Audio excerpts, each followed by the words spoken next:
ممبر نور پر جلوہ بار علماء کرام و حاضرین محفل، السلام علیکم ورحمۃ اللہ وبرکاتہ۔ وعلیکم السلام ورحمۃ اللہ وبرکاتہ۔ الحمدللہ رب العالمین، والعاقبۃ للمتقین، والصلاة والسلام علی من کان نبیا وآدم بین الماء والطین، اما بعد فاعوذ باللہ من الشیطان الرجیم، بسم اللہ الرحمن الرحیم، رب اجعلنی مقیم الصلاة ومن ذریتی ربنا وتقبل دعاء، ربنا اغفر لی ولوالدی وللمؤمنین یوم یقوم الحساب۔ صدق اللہ مولانا العظیم وبلغنا رسولہ النبی الامین المتین المکین الکریم، ونحن علی ذلک لمن الشاہدین والشاکرین والحمد للہ رب العالمین۔ اعلیٰ حضرت عظیم البرکت مجدد دین و ملت سرکار اعلیٰ حضرت ارشاد فرماتے ہیں، چمک تجھ سے پاتے ہیں سب پانے والے، چمک تجھ سے پاتے ہیں سب پانے والے، میرا دل بھی چمکا دے چمکانے والے۔ اور آگے کیا ارشاد فرماتے ہیں، تو زندہ ہے واللہ، تو زندہ ہے واللہ، تو زندہ ہے واللہ، تو زندہ ہے واللہ، میرے چشم عالم سے چھپ جانے والے، میرے چشم عالم سے چھپ جانے والے۔ محترم سامعین کرام، میں آپ حضرات کے سامنے بس چند منٹ کے لیے حاضر آیا، کیونکہ ابھی ہمارے باہر سے آئے ہوئے مہمان جو حضرت علامہ مولانا شکیل صاحب، جو بہت اچھا خطاب فرماتے ہیں، جو اس پروگرام کے خصوصی مہمان ہیں، ابھی ان کو بھی سماعت فرمانا ہے۔ اور ساتھ ہی ساتھ میں حضرت علامہ مولانا اشفاق رضا صاحب جو کھیری کی سرزمین سے چل کر تشریف لائے ہیں، ابھی ان کو بھی سماعت فرمانا ہے۔ اور ہمارے محلے کے رہنے والے ہمارے قاری صاحب، قاری نعیم صاحب، ان کو بھی سماعت فرمانا ہے۔ ان سب کی موجودگی میں بس میں چند منٹ کے لیے آپ حضرات کے سامنے حاضر آیا، میں بس چند باتیں نصیحت کے طور پہ بتاؤں گا، اور پھر انشاءاللہ عز و جل اس کے بعد آپ حضرات کے سامنے سے گزر جاؤں گا۔ اللہ رب العزت قرآن مقدس میں ارشاد فرماتا ہے، رب اجعلنی مقیم الصلاة ومن ذریتی ربنا تقبل دعا، ربنا اغفر لی ولوالدی وللمؤمنین یوم یقوم الحساب۔ یہ دعا بہت ہی مشہور دعا ہے، ہر انسان نمازوں میں اس دعا کو پڑھا کرتا ہے، ہر انسان نماز میں اس دعا کو پڑھتا ہے، پھر نمازوں کے بعد بھی اس دعا کو پڑھا کرتا ہے، رب کی بارگاہ میں دعائیں کیا کرتا ہے۔ جب دعائیں قبول نہیں ہوتی ہیں، قبولیت کے لیے اس دعا کو کیا کرتا ہے، لیکن ذرا کبھی آپ نے غور کیا ہے یہ دعا ہے تو ہوئے کس لیے؟ یہ دعا کیوں دعا ہے؟ یہ دعا ہم کو کیسے ملی ہے؟ ہم کو دعا یہ کس نے عطا کی ہے؟ تو ذرا جب آپ تاریخ کا مطالعہ کریں گے، قرآن مقدس کو جب اٹھائیں گے، قرآن مقدس کو پڑھیں گے، پڑھنے کے بعد میں 13ویں پارے پہ جب پہنچیں گے، 13ویں پارے کے آخری صفحے پہ سورہ ابراہیم آیت نمبر 40-41 میں اللہ رب العزت ارشاد فرماتا ہے، رب اجعلنی مقیم الصلاة من ذریتی ربنا تقبل دعا، ربنا اغفر لی ولوالدی وللمؤمنین یوم یقوم الحساب۔ اے میرے مالک و مولا، میرے اعلیٰ اولاد کو، میرے بچوں کو نمازی بنا دے اور میری دعا کو قبول فرما۔ آگے کیا فرماتے ہیں؟ اے میرے مالک و مولا، اس دعا کو قبول فرما، اور پھر کیا فرماتے ہیں؟ اے میرے مالک و مولا، میرے والدین کی بخشش و مغفرت فرما۔ سبحان اللہ، سبحان اللہ۔ ذرا سوچے، جو ہم سے بخشش کے بارے میں کہا جا رہا ہے، حضرت ابراہیم علیہ السلام اپنے والدین کی بخشش کی دعا کر رہے ہیں۔ کون کر رہا ہے؟ کوئی آج کا کوئی عام آدمی نہیں کر رہا ہے، کہ دنیا کا کوئی ٹھیکیدار نہیں کر رہا ہے، یہ دنیا کا کوئی منتری نہیں کہہ رہا ہے جو اس کے کہنے پہ عمل کیا جائے، یہ دنیا کا کوئی زمیندار نہیں، بلکہ پیارے آقا صلی اللہ تعالیٰ علیہ وسلم سے پہلے اس دار فانی میں جو تشریف لائے حضرت ابراہیم علیہ السلام جو اللہ کے پیغمبر ہیں، وہ اللہ کی بارگاہ میں دعا کرتے ہیں، اے میرے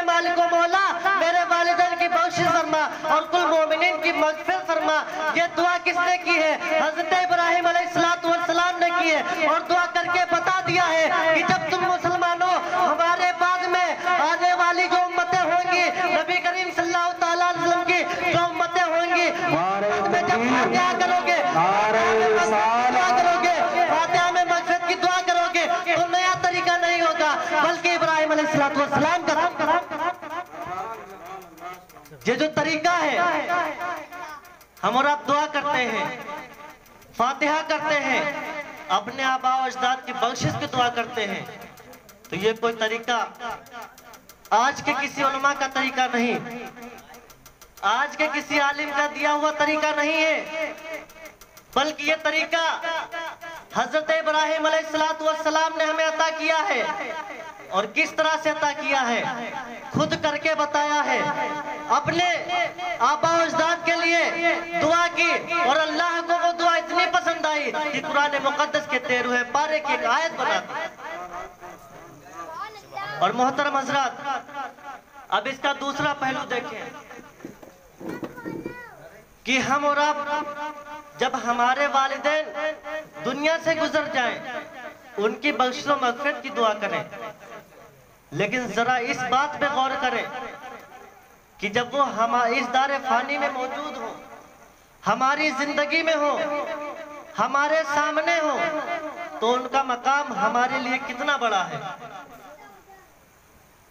हाँ, प्यारे आका सल्लल्लाहु ताला अलैहि वसल्लम के बारगाह में एक सहाबी रसूल आते हैं, अर्ज करते हैं, या रसूलुल्लाह अलैहिस्सलातु वस्सलाम, मैंने बहुत से सदक़ात किए हैं, मैंने हज भी किए हैं, मैंने ज़कात भी दी है, मैंने रोजे भी रखे हैं, मैंने नमाजें भी अदा की है, मैंने तमाम फराइज को अदा किया है, या रसूलुल्लाह अलैहिस्सलातु वस्सलाम, अब क्या अल्लाह रब्बुल इज्जत मुझे बख्श देगा, क्या मुझे जन्नत अता फरमा देगा। तो प्यारे आका ने फरमाया, ए सहाबी, अगर तुमने इतनी इबादतें की हैं, इबादतों के साथ साथ अपने माँ बाप को राजी रखा है, तो जन्नत में अंबिया और शोहदा के साथ इस तरह होगे जैसे दो ये उंगलियां हैं, और अगर तुम्हारे माँ बाप राजी नहीं है तो तुम पे जन्नत हराम है, अगर तुम्हारे माँ बाप राजी नहीं है तो तुम जन्नत के करीब तक नहीं जा सकते।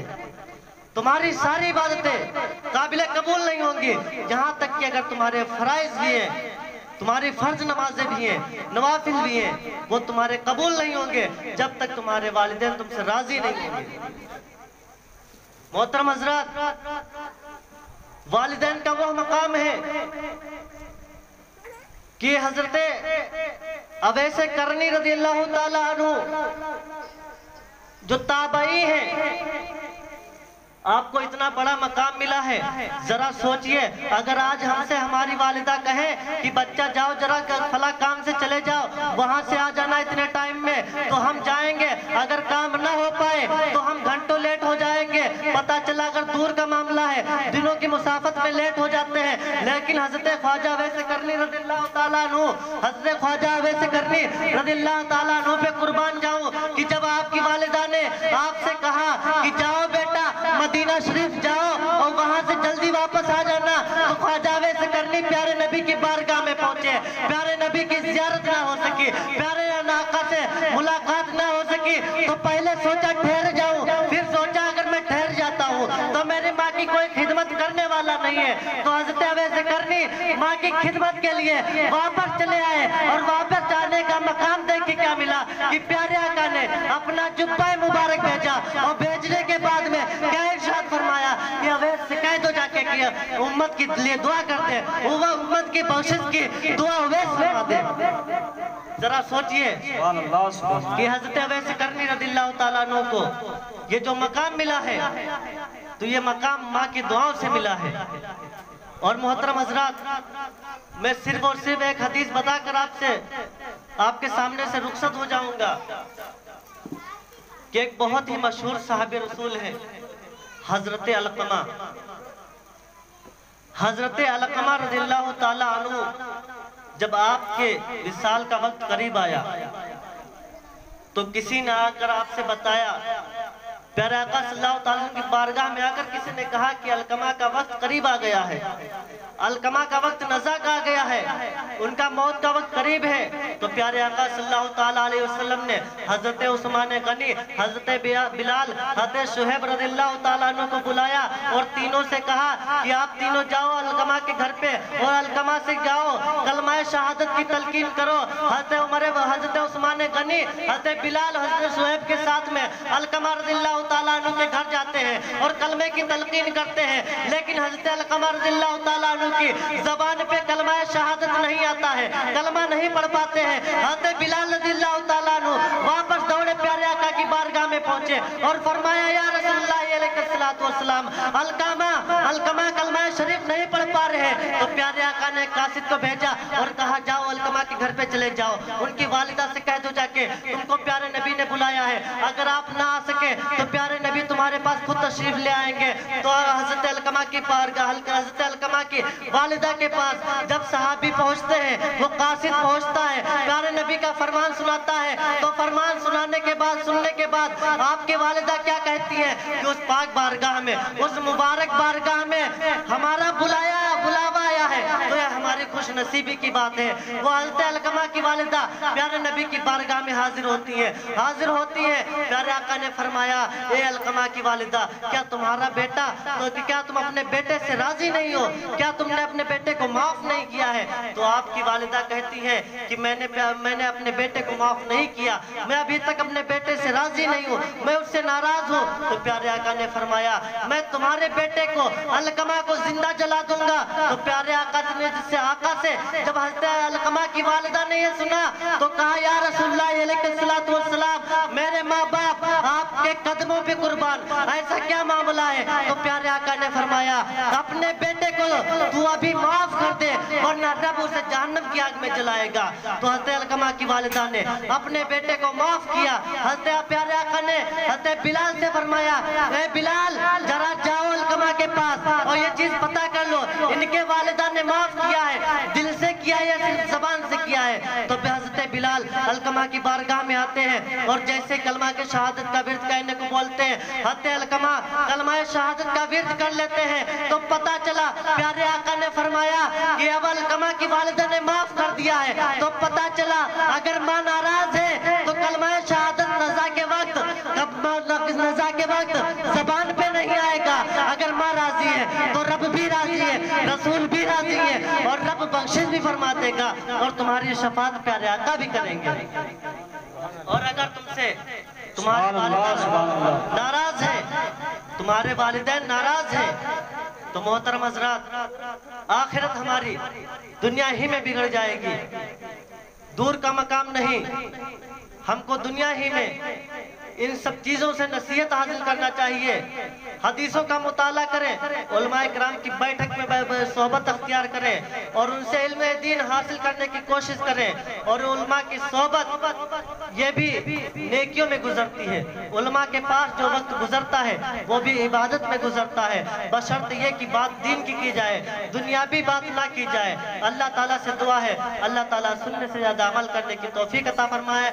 मौला ताला हम सबको सही मानों में सच बोलने, सच सुनने की तौफीक अता फरमाए। व आखिर दावाना अनिल हम्दुलिल्लाहि रब्बिल आलमीन। अस्सलाम वालेकुम।